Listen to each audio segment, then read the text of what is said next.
I've talked some about President Carter, and I may repeat a few things that I said about him because this is a couple that you really cannot separate one from the other. They were always completely joined in their mind with each other, and they wanted to be on the same wavelength with anyone who was working with them on any particular issue, including all the people they met. And I believe she said the 122 countries that they visited or that she visited, and they were most often together. And I was with them in about 70 of those countries over a period, first from summer of 82 until the end of 87, excuse me, the end of 83. And then I came back in the spring, very early in March of 87, and stayed with them through 1996. And so I had a catbird seat job in the sense that we had to have resources to do what they wanted to do, and I was the person in charge of putting all that together. So they were unusual in the sense that as the heart of the institution, they just welcomed me with them, and everywhere they went and everything that we did. So I got to go on a majority of all the travels that they went on, and we usually built into the work we were doing the opportunity to raise money and make new friends and build out our organization as we did all the things that you all know that they did.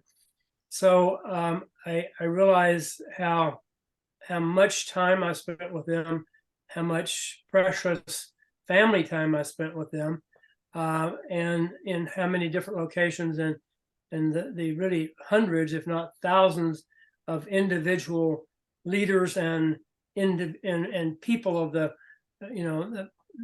people that were in need of assistance. We talked to weekly, monthly, and yearly. So they tried to come to Atlanta, and starting in 1987, they tried to spend the better part of a week on the campus at the Carter Center. And then we usually had 2 to 3 trips, sometimes abroad, sometimes domestically, in a month. So it really a very, very active schedule. I had a wonderful team that worked with me and helped me process that.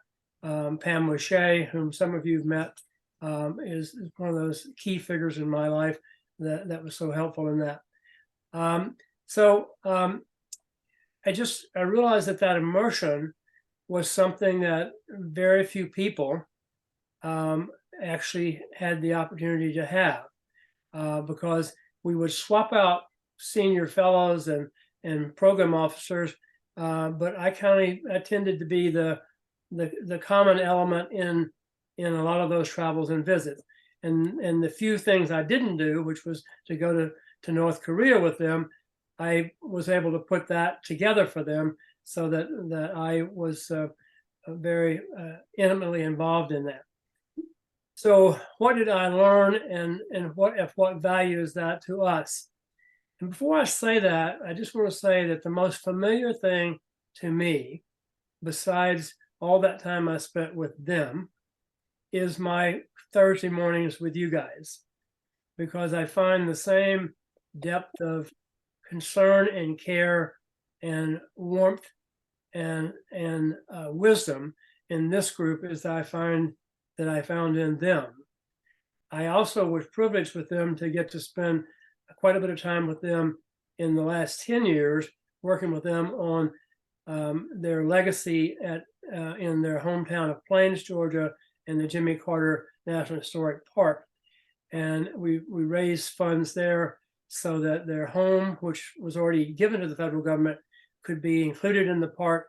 And so all the things that happened in that home, which were incredible, heads of state meetings and people like that came there and visited with them, all that now will be preserved, and stories will be built out about that so that the general public and anyone who wants to can come and learn on that in that place about what their lives were like. But you always try to find one or two words that describe people. And I think for years I've been talking about the unusual amount of empathy that both of them had. And Mrs. Carter was completely consumed by her concern for other people. And I don't think I've met anyone in my life who had the hour-to-hour, day-to-day depth of concern about other people. And she was most concerned about the people who were trapped in situations, from human rights situations to mental health issues, to immigrants, all kinds of things that all of you work on every day were the stock and trade of her life. But since you all deal a lot with mental health and disabilities of various kinds, I think it's appropriate for me to tell you a couple of stories that really get us to the heart of something I still haven't figured out.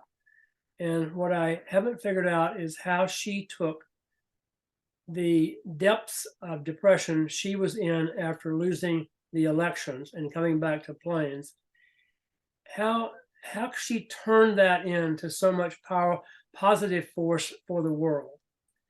I've told some of you, maybe all of you, about a trip to Plains I made in July the 18th, 1982.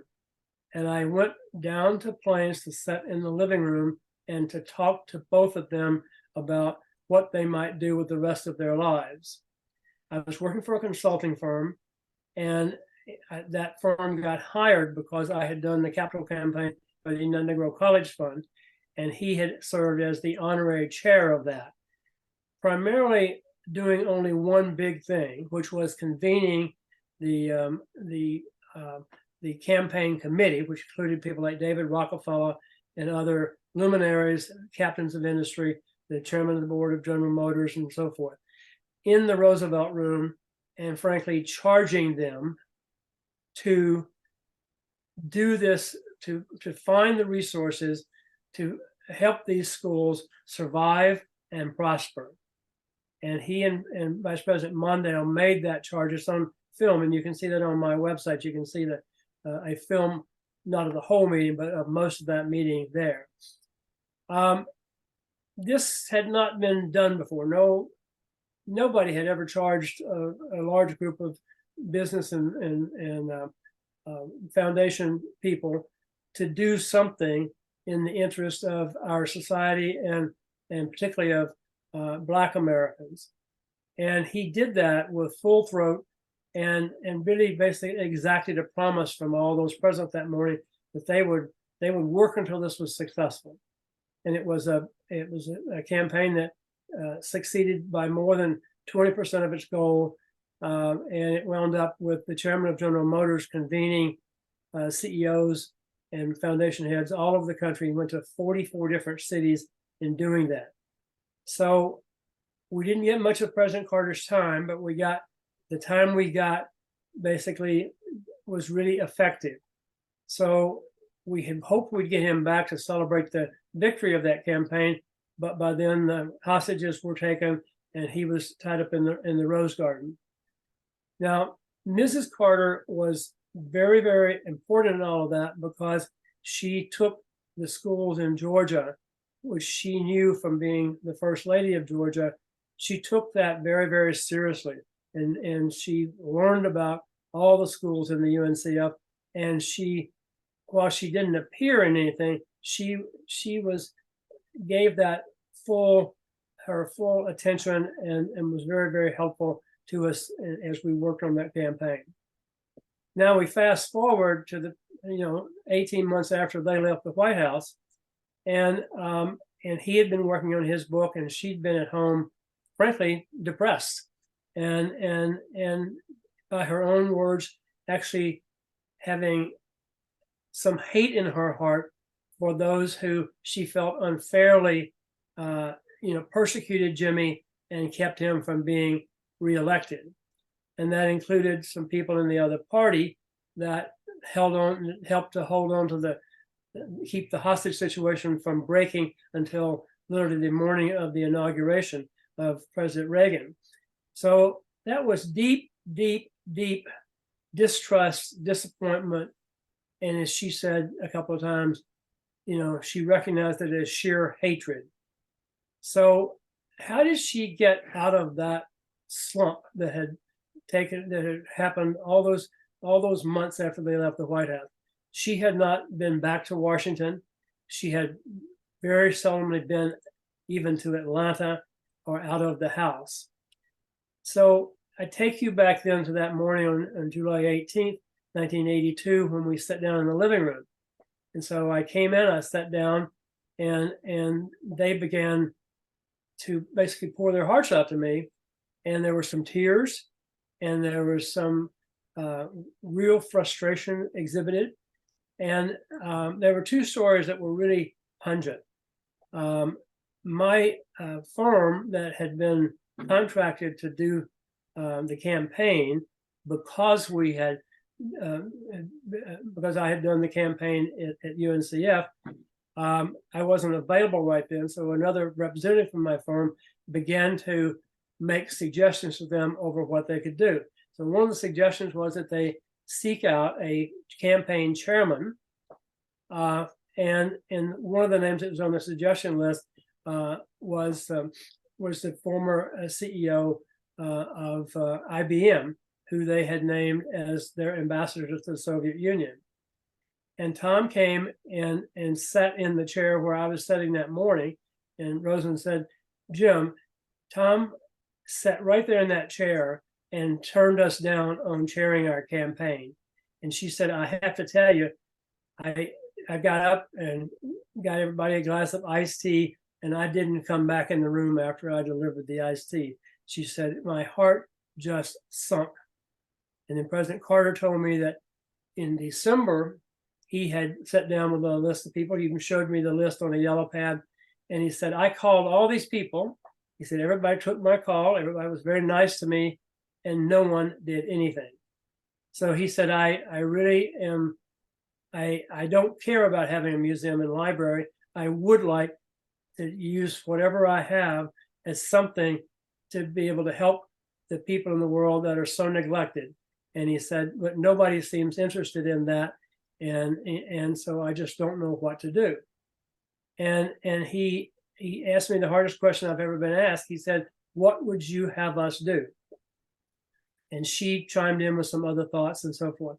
Now, later, when I got to know Tom Watson Jr., he told me a different side of the story. He said, I flew my Learjet down to Americas and went over to see them. They received me in their lovely living room. And he said, as I was trying to tell them that I had recently accepted the chairmanship of the Brown University campaign, and I was doing my prep school campaign, and I still had obligations on the advisory committee at IBM and some other things. But as I told them that, they took that as a no, and he said they just clammed up. And I was sitting there in a lovely conversation that just went silent. And Rosalind brought some iced tea in, and then she left the room, and I didn't see her again. So that moment, if all of you can think about how harsh that was. So they had someone who was a brilliant fundraiser and a brilliant corporate executive. IBM was one of the greatest firms in the world at that point in time. And he wasn't saying no, he just said, "You have to understand, I'm also doing these other things." But both of them got the wrong message from that. And they're usually extraordinary listeners. And it's interesting to me that they didn't get the right message from that. And it was probably because their own feeling about where they were in the world and what they might do was so negative that they just didn't know what to do. So here a few months later, I'm sitting there in the same chair, and they're saying, "What would you have us do?" I don't know how I came up with this, but the thing I suggested was that I felt that the major foundations in America, particularly those that professed an intense interest in international affairs, were the places where the discussions were going on that would inform President Carter's ideas about what to do. One of the problems was that he did not have any blueprints. He didn't have a vision other than a few words. He had health and human rights and conflict resolution and suffering, but he didn't have any definitions for those things. The best definition he was putting on the table was Camp David. And as we all know, she was there, and she also was a very, very important element in what happened there. And I want to come back to exactly the tiny little straw that broke the camel's back in a positive way at Camp David, because I know she had a really big hand in that. So you've heard me say this before in this group. What I was able to do was secure visits with top foundation officials to have a discussion about what the Carter Center might be and what the Carters might do with the rest of their lives. She went with us on a number of those. She was not with us when we visited the first one, which was Frank Thomas at the Ford Foundation. But Frank had warned me before coming that they could not give money to presidential museums and libraries. And he would be embarrassed if he allowed President Carter to come and visit him when he would have a definitive, charter no to offer. But I told him that what President Carter was interested in doing was using President and Mrs. Carter were using their skill set and the knowledge that they had and their concern and interest to do something that maybe had never been done before. And as I said to Gary a few months ago, it just, where are things stuck? Gary liked that word. But this is a situation that the foundation, when they dug down, they really would admit that they're stuck in a number of places. They didn't know what. They had money and they had grantees asking for that money, but they didn't really know how to help those grantees do that.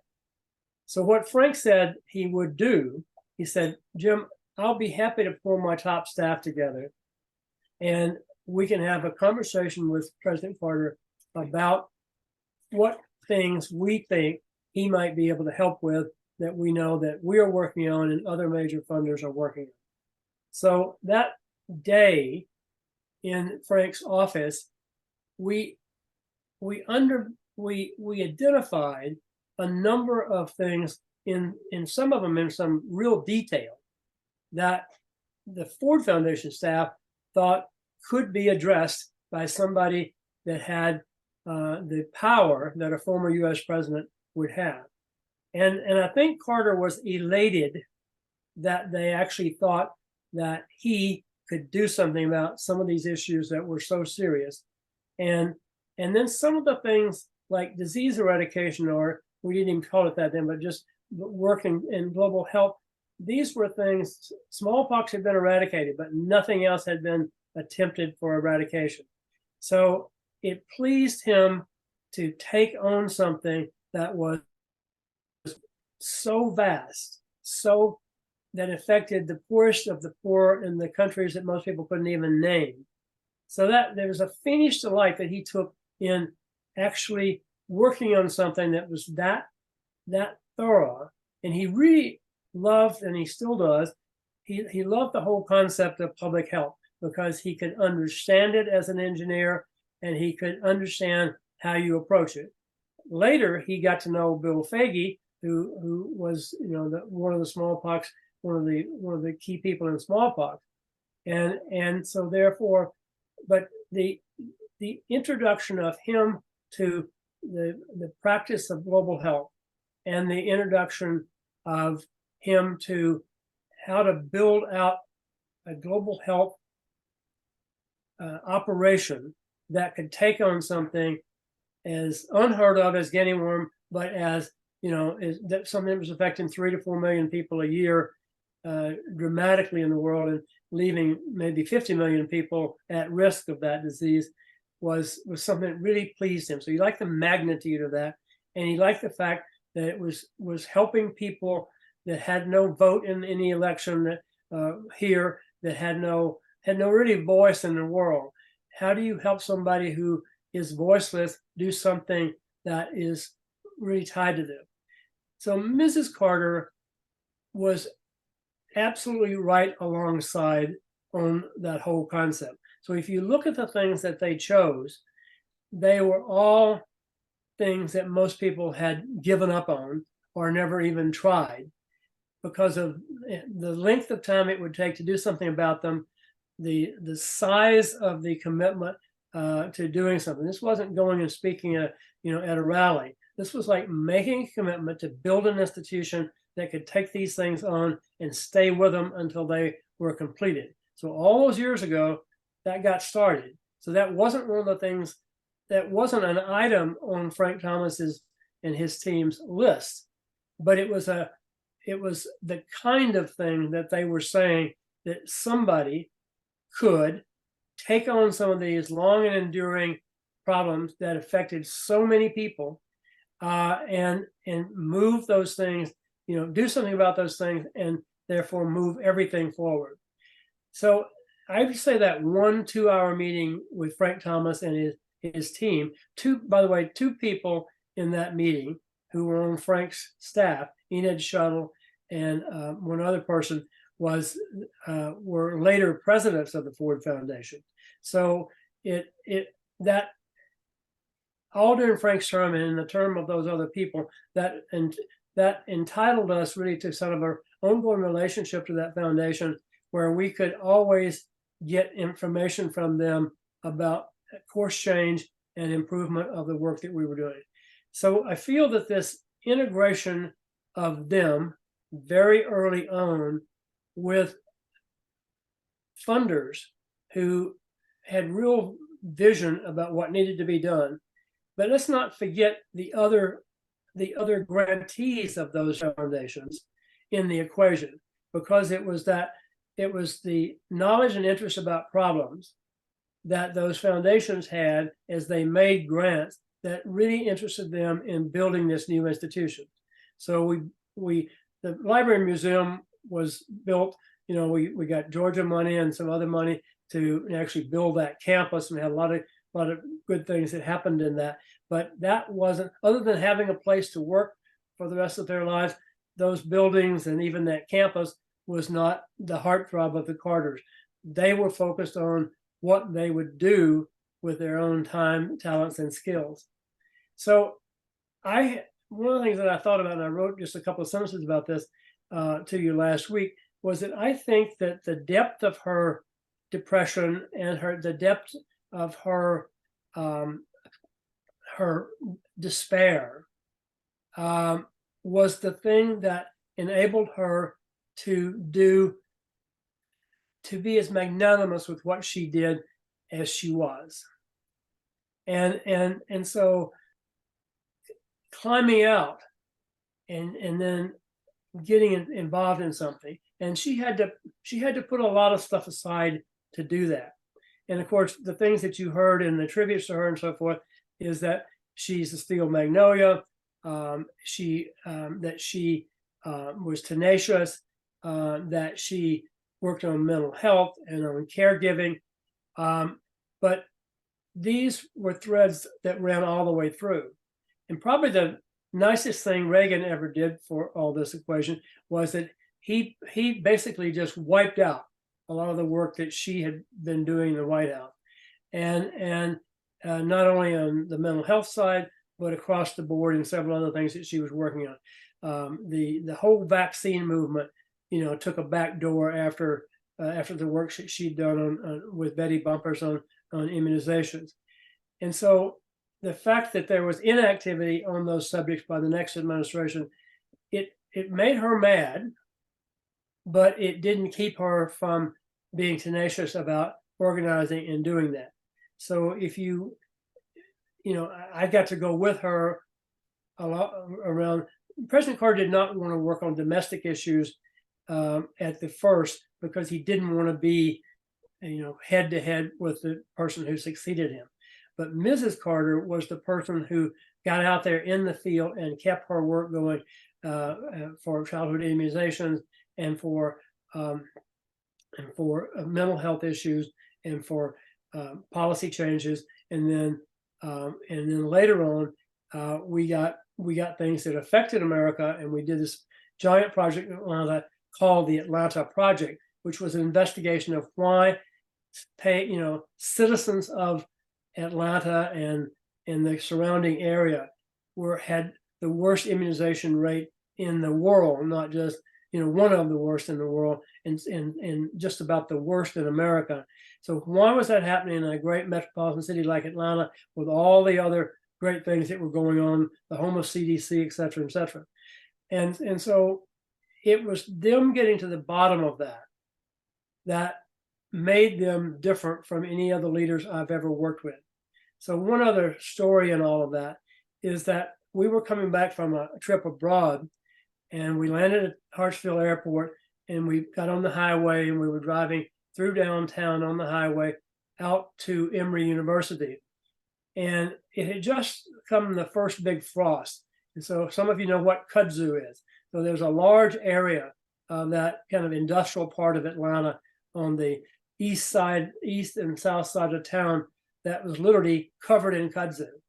And she realized as she looked out the car window that there were people living all over those kudzu jungles. So we got out to Emory, and we had a meeting scheduled with our little board, which was two of their lawyers and the president of Emory University, and the two of them. That was our board for the first several years. And this is in '87 after I came back to work with them for the second time. And President Carter, I'd been in that car, and then he, as soon as he got out of that meeting, he called me and said, "Jim," he said, "it turns out that Dr. Laney, the president of Emory, is head of the task force on homelessness in Atlanta, and he filled us in about how bad it is." And he said, "Roseman has decided we have to do something about this, even though it is a domestic project." So on top of that, we raised about $27 million. We involved the entire corporate community. We went to the White House and saw President Bush. He arranged for us to see all of his secretaries.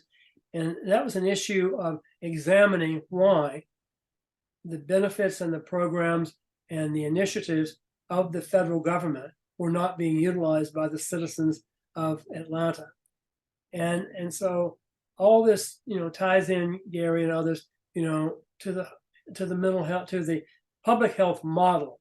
So if, immunize to prevent disease, why aren't people being immunized? Well, it turned out most of the babies, particularly of the unwed mothers and the single parent mothers, were being born in Grady Memorial Hospital, which was a typical city hospital. And so, you came in, you got your baby, you went home, you didn't get any shots, you didn't get any track record, nothing. And so all these people were having children without going through the regular process of immunizations and so forth. So we organized the largest single immunization day in history. And our friend Ray Chambers in New York, a big Republican, he was, President Bush had introduced us to him, and he asked Michael Jackson, who he was trying to help out with something, he said, "Would you do a concert in Atlanta to help them with the immunization drive?" So we had Michael Jackson did back-to-back concerts with a whole bunch of other stars at Ted Turner's arena. We filled one arena and then turned to fill it because we gave tickets to everybody who would have their child immunized. And so that became, at that point, the largest immunization day anywhere in the world in history. And just, one event changed history because it not only immunized a lot of people, but we were able to get all those systems to start to look at why they hadn't been immunized. So I'm not talking to you today as much about what Mrs. Carter said on day X about this and this, but all I can tell you is that if you've every one of you does this in your work, and every time you've seen an effective program officer, whether they be the head of the organization or having a responsibility like many of us have had, they were, on top of this. And so she was there every minute. So she was the one who picked up the phone and called Ted Turner's wife at the time and asked Jane if she would if she'd come and do something with the girls of Atlanta. They had all these teenage girls who were pregnant and had no, they would have been on the streets had there not been some help.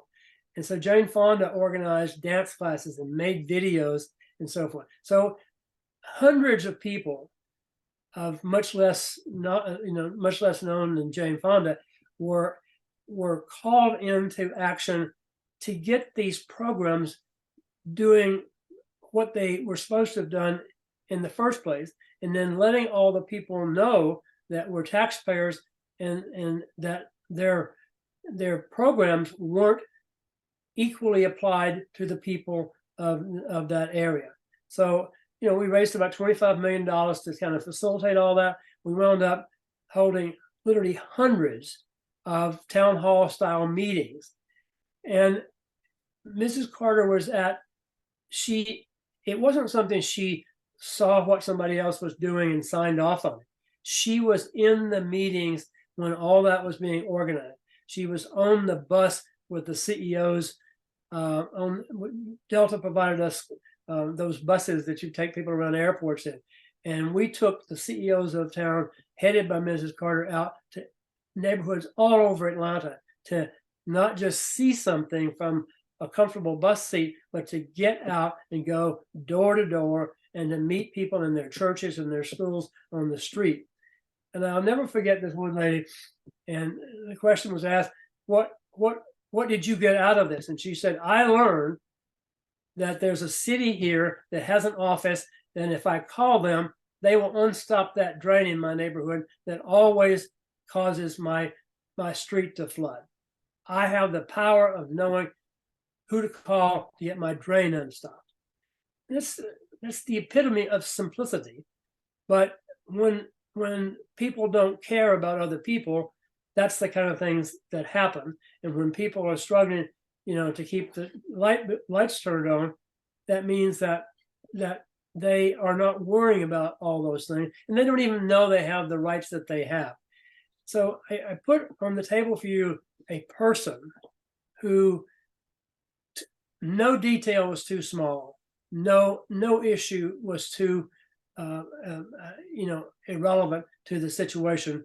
She cared. She wanted to hear those voices, and for people in the community that knew that there had been a president of the United States from Georgia, they knew that the persons existed, but they had never talked to them, to be able to stand in their church or their community center or even sometimes their own house and talk to those people.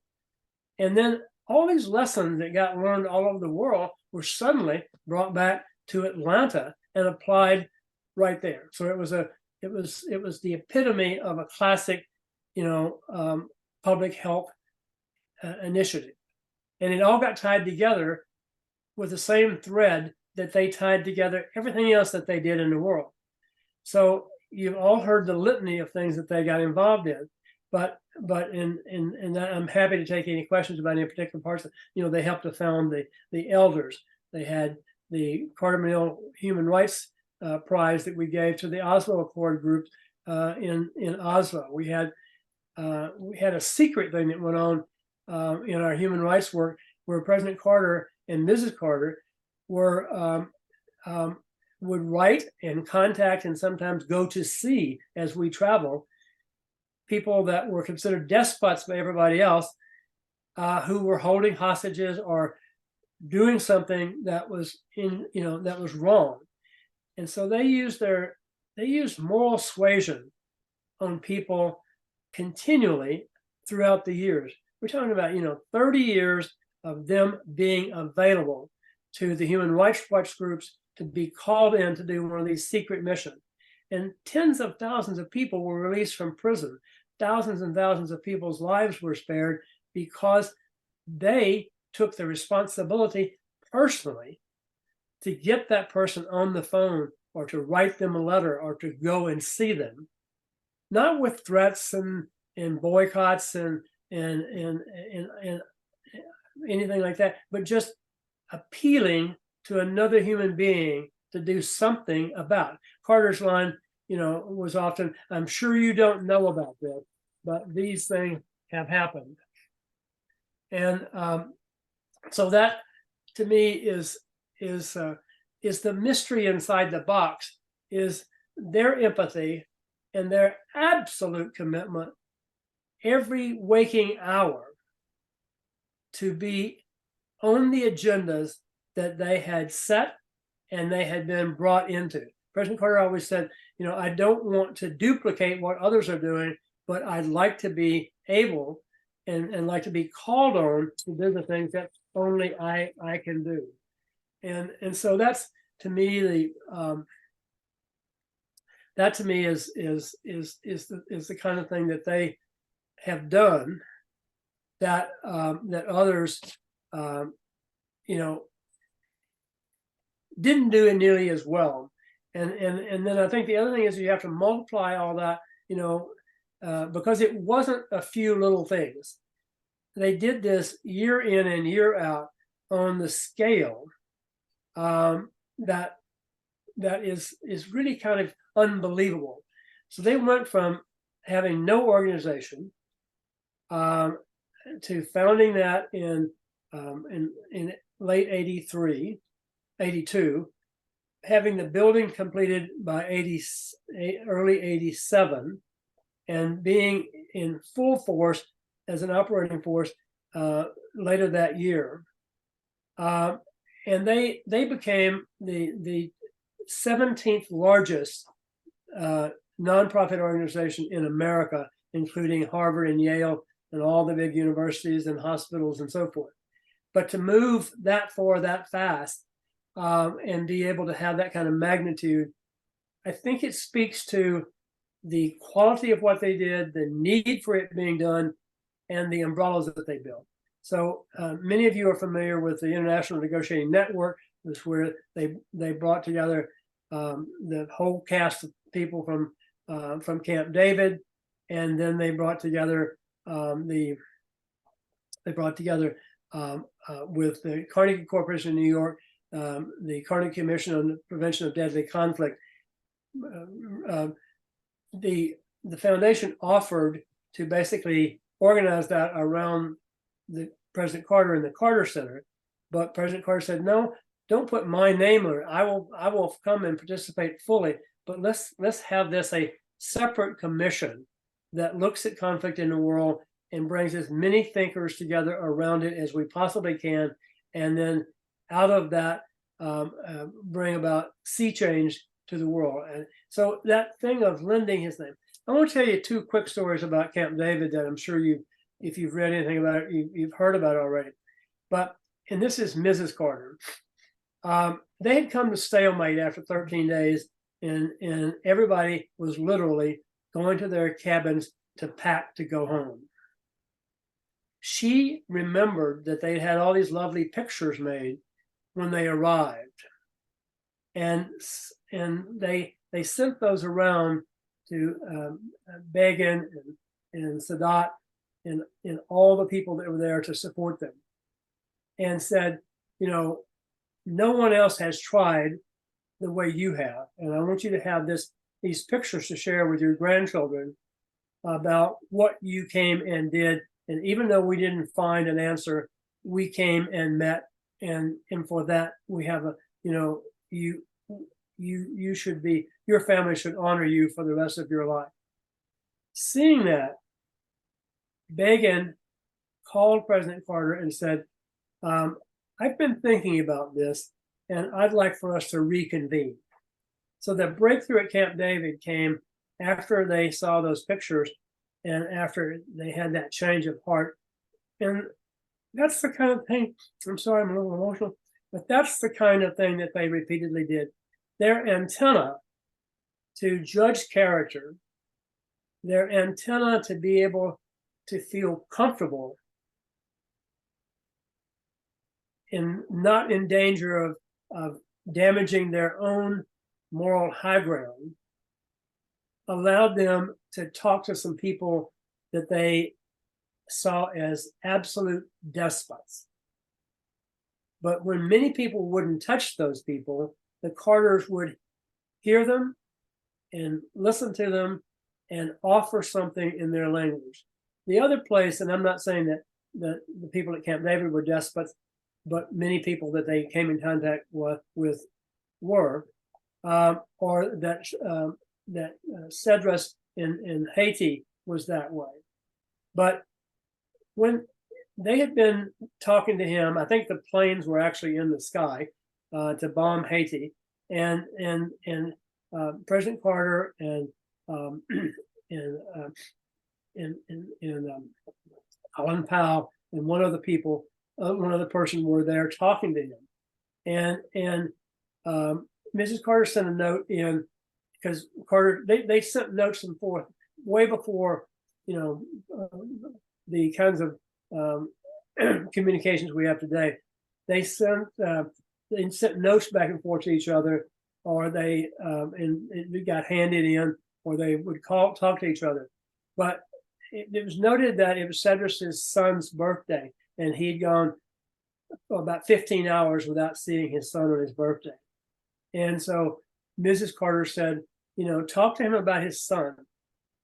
And so they asked, could we come over and have breakfast with you in honor of your son's birthday, which was yesterday? And so they all went to the Cedrus house and they had breakfast. And the military people in that group, which included Carter, told his wife that they understood the position that he was in as a military leader, and they understood that he would not be able to, to do the things that, he thought the military code would keep him from doing things, but they told him they thought it was honorable for him to consider the things that were being put on the table. And that was another thing that changed in the language of military people. It was able to change Cedrus's stance on that, and that literally allowed Clinton, I think it was Clinton, to call back the planes, and that not being a devastation by the planes that were in air to do whatever they were going to do. But these tiny little things that are so important were the things that their lives were made up of. And so they didn't rule things out. They used the full force of spirituality and emotion. And I want to just close by saying that as a Christian growing up in a Southern Baptist church, I found that the interpretation that the Carters made of the Bible and the teachings of Christ were extraordinarily broad compared to the things that we're hearing today. So it wasn't, they didn't come away from their reading the Bible daily, in Spanish, by the way. They didn't come away from that embittered and hardened. They came away with the understanding of love, of compassion, even for people that they considered evil. And they weren't worried about being tainted by the reputation of really, really seriously bad people, because they felt that they had the moral high ground. And so I think that allowed them to do things that were much more important than what a lot of people do. So some way they were able to flip all that that embarrassment and hatred of losing the election, and hatred, and certainly on Mrs. Carter's part, of the Republicans and the individuals that she felt particularly mistreated her husband. That was a hell of a hard thing to overcome. But she had, I think that came out of Christian love, that she could do that. And it's just, if we could get people looking at whatever religion that they belong to with the same kind of eyes and intelligence that they looked at their own teachings, then we have a different world. The problem is that it's all a hate thing. We, as all of you know, they supported and worked hard with Habitat for Humanity. So when I came on board in '87, they asked me to go out and meet with the person who was writing all the copy for Habitat for Humanity. And they said, we're thrilled with the success of Habitat for Humanity. We're embarrassed by the kind of letters that get written for us to send. And so this guy was actually the father of all that hate mail that the Christian community was using then and still uses. And so it's the first time I'd ever read stuff that was so blatantly hate-filled. And the Carters couldn't stand that. And they were going to basically stop signing the Habitat letters because they thought it was way too Christian, way too damning, way too, way too horrible. And so I read every single letter that was ever signed by him for Habitat, him or her, for Habitat for Humanity. And sometimes she would write me a note and she said, Jim, how do these people, they can't be Christians to say these things. And I don't ever want these things said in our name because it basically, it goes against everything I believe as a Christian. So the tenacity they had to fight that kind of hatred in their own religion about something that they truly believed in is another incredible, and it wasn't a one-time thing. This was regularly. And Rosalynn would always be mad the day she got the Habitat copy. And we finally got Habitat to just, not send any more copy like that. But then, of course, in our copy, and that included the use of Bible verses. And she said, let's write about the people's lives that we're trying to help. And this is not about quoting Bible verses to people to get them to send money for 6 more pieces of sheetrock. It's that all these things are so elementary, but they're so important that these people, Jimmy and Rosalynn Carter, had the continued capacity and tenacity to keep denying. And it was and they could have raised a lot more money for Habitat, and we might have raised more money for the Carter Center initially if we had used some of that crap, but we did not. We always took the positive stroke, and we always did that. So those are the people I worked for. That's the way they thought, and that's the way they influenced me. And again, say once again, this group of people right here remind me every time on Thursday, every time I hear from you, you remind me of Rosalynn Carter. So I'm sorry I took so breathless in telling you all this, but that's my story for today. Jim, thank you very much. I hope that HDPI always stands for global thought leaders, bringing global thought leaders together, and you've met that standard and beyond. So it's just inspirational and fantastic. And I want to just make one comment before I open it briefly, and that's one of the things you didn't mention is that the success of the Carter Center had to do with Carter's being able to identify and bring forward the right people to support the cause, of which you played such an important role. So anyway, thank you for that. It's an honor to have you present to us today, as you have so beautifully done. And let me open up the floor, as we usually do, for comments and questions. Everett, I'm really sorry, I have to run. Yeah. But I just wanted to say, Jim, that was absolutely fantastic. And I'll write to you tomorrow, if I may. Thank you so much. Great. Thank you, Martin. Others? Yes, Tamar. I just wanted to thank you, Jim. Really, the quote at Camp David when she spoke to Begin and Sadat, "No one else has tried like you've tried," is really powerful.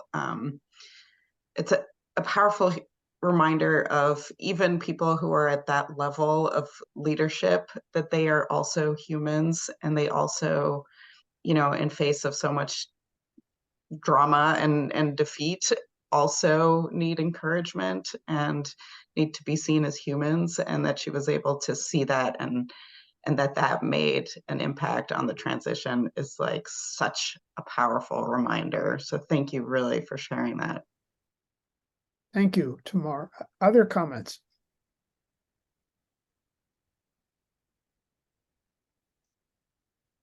Gary?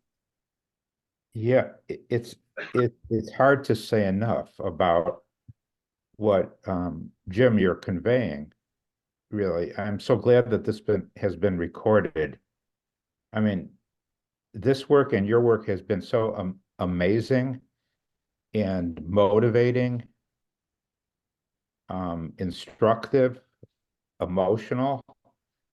I just see so many people learning from what you just gave us and gave everyone. I mean, there's so many details to bring forward here, but I don't want to do that. I just want to say the big picture is you've just conveyed so much. I hope that everybody, so many people get an opportunity to view this. Thank you, Gary. Niels, were you? Thank you. Well, the plane is moving now, but thank you, Jim. Absolutely fantastic. And a lesson for all of us how, when facing extreme difficulties, we have to overcome those obstacles and move forward in the way they did. Sometimes it's difficult to know where to go, but you were there, and let's hope we can always be someone like you for someone.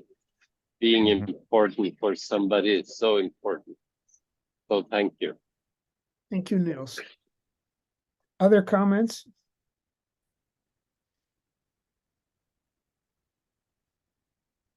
All right, we'll just go around the room quickly then as a final. Saudamini, your final comment? Just a very, very heartfelt thank you. And I think you really are able to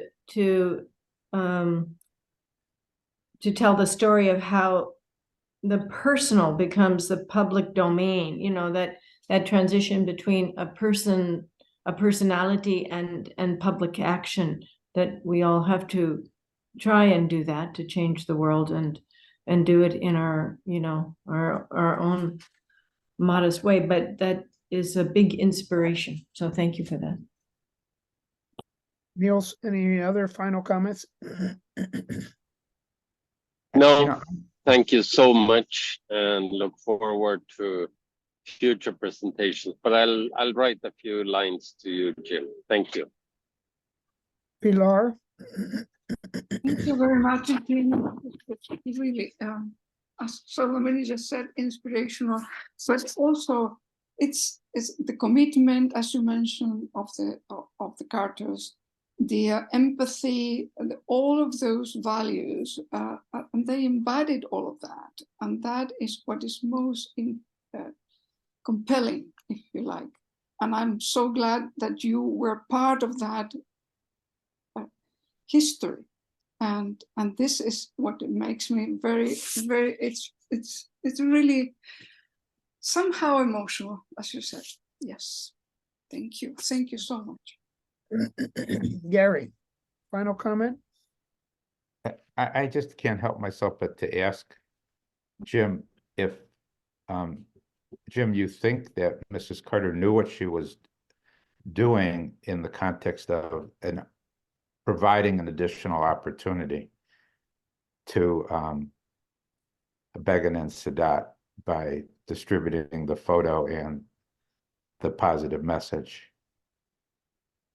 Okay. I do. I really do, because what you saw over and over again was her making that kind of addition to anything that was going on. So, you know, we often had a conversation at briefing books. She had read everything. We had a conversation about what was going to happen in a meeting. We'd have the meeting, and she had input in the meeting that was spot on. And then she often wrote people notes after the meeting, or, you know, gave defined strategies of next steps. So it's that process that she was in completely. It wasn't something she read and, you know, initial. I've got hundreds of pieces that, you know, JC and RC, where they signed off on thing. But it was the fact that every bit of that was something that she did with real intention. So it wasn't passive. It was intentionally. She expected to do that, and it was serious. And if somebody called her and said, "Thank you so much for that note you sent," and she had great memory of that. So these are highly intentional things that she did. Thank you, Jim. Vernon, final comment. Yes, Jim, thanks a lot. I'm just wondering if my hearing betrayed me. Did you say that they actually read their Bible in Spanish? Is that what you said? Exactly. So I often got to sit in the middle seat between them when we be in the hotel someplace, and we'd go out and we get in the car, and I was usually between them. And if they hadn't gotten the Bible reading done before they left the room, they opened their Bibles and they read in Spanish and included me in the process. But it was one of their rituals that they took so very seriously. So you're talking about Bible thumpers, but the way they read it came out with something very different from what a lot of people that I see online say the Bible says. Thank you very Thank you. much. Love and forgiveness were premium for them. Thanks a lot. Now, I have to tell you one story. This trustee that they had as governor, who they took to the White House with, the lady who was accused of killing her husband. Mary stayed with them all of their lives. She's still alive, and she was still going to see them a few months ago at least. But here's somebody out of the prison system that was their nanny to their kids, and they took to the White House, and Rosalind just encapsulated her in the family, not as a servant so much, but as one of the family that was a common denominator in everything. So that whole level of trust was something that they just lived. That's great. Dick, your final comments? Jim, thanks for those insightful firsthand comments and observations. And I'm especially thankful that you shared more explicitly about their Christian faith and how that drove them, how that motivated them. I have a question. In the spirit of being transformed from within, which I'm sure they believed, in the view of these conflicts, and taking the Israeli-Palestinian conflict as an example, where there's so much hate, how do you think they approached world leaders in terms of being prayerful for them and really seeing under the surface that unless people, human beings, leaders change their hearts, these conflicts are just going to continue on? Can you make any comments about that? Did they make any comments about the need for inner transformation? And of course, I'm also speaking with their tolerance and respect for interfaith dialogue. So they, I think, took it back in all cases to its source for people. So they honored the position that the people were in and helped them think about what the words meant that they had learned as children and through their faith.